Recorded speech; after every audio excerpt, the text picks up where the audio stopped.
So ilang games na pong out sa Warriors itong si Jonathan Kuminga mga kaibigan dahil sa tinamong injury niya. Pero good news dahil base sa resulta ng MRI ay walang structural damage.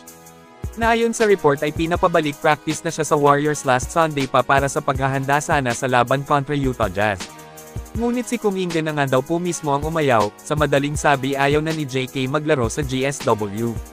Sinabi din ni Kerr na hindi na nga daw rin niya alam kung ano ang ginagawa ni Kuminga ngayon at kung ano ang totoong plano nito.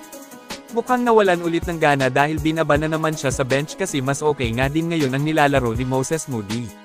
Noong maagang umpisa ng season na ito ay sinabi ni Kerr na masisimento na si Jonathan sa starting 5 lineup nila dahil sa maagang magandang nilaro ni JK sa Dubs sa mga unang naging laban ng team. Yun nga lang struggle ulit si Kuminga kaya matik nag-adjust na naman si Kerr, pinalit niya sa pwesto ni JK si Moody, gumana naman kaya sureball na mananatili ang Warriors coach veteran sa paggamit kay Moses Moody.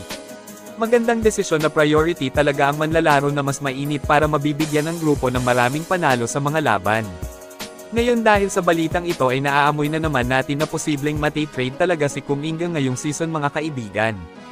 Last summer ay matunog ang balitang gusto nitong maglaro sa kupunan ng Sacramento Kings, yun nga lang hindi nangyari ang umano'y gusto ni Kuminga dahil umayaw din ang GSW front office sa offer ng Kings.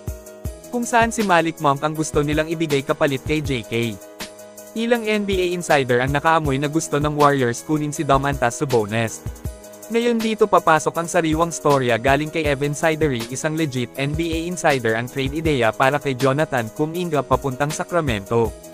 Kung saan involved dito sina Sabonis at Kian Ellis sa Warriors kapalit sina Moses Moody, Jonathan Kuminga at Buddy Hield. Perfect ito para sa Kings kasi matunag rin ang balitang magre-rebuild sila planong e-trade lahat ng veteranong mga core. Parehong mga bata pa at mahuhusay sina Moody at Kuminga kaya pasok sa gusto nilang mangyari at may tirador pang si Buddy. Para sa Warriors naman alam naman natin na isa sa nananatiling problema ng team hanggang ngayon ang depensa. Kaya perfect si Sabonis at Kian Ellis sa Dubs, parehong defensive player ang dalawa, paniguradong masolusyonan na dito ang problema ng Golden State. Malaki ang posibilidad na mangyayari ito kasi willing nga po ang Kings na i-trade si Sabonis. Para sa akin sayang na isama si Moses Moody sa trade papuntang Kings, pero kung sina Sabonis at Ellis ang kapalit mukhang okay na okay ito. Sureball na mas mabibigyan talaga nila ng nakakatakot na lakas ang Warriors.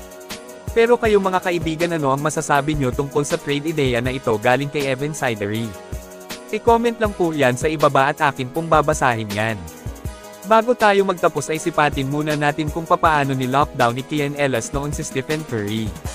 Ito ay play-in game kung saan tambak ang GSW at dito na 0 si Klay Thompson.